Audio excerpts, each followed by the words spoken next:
Ushbu videoda 21-asrdagi baxt formulasi 2 minut davomida keltiriladi.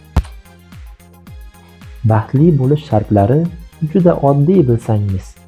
Baxtingiz kafolatdir, qancha zo'r to'y qilsangiz. To'yingizga 10 hofiz chaqiring qimmatidan. Axir guvoh bo'lyapmiz. Shu ham baxt kalitidir. Esdan chiqmasin uka, baxtli hayot yo'lingiz ta'minlanmas inomarka limuzinli kortejsiz. Dasturxonga aroqni qo'ying xilma-xilidan. Busiz nikohmi?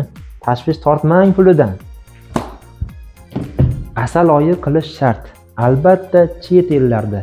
Baxtli bo'lasiz albat, doston bo'lib tillarda. Hozir baxtli bo'lishning eng oxirgi modasi zo'r merimi o'tkazing. Shu-ku baxtning otasi.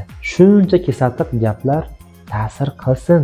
Iltimos, ko'zni oching odamlar, baxt pullariga bog'liq emas. Alisherning gap so'zi ko'p edi-yu tugatay va xulosa qismini sizga qoldirdim atay.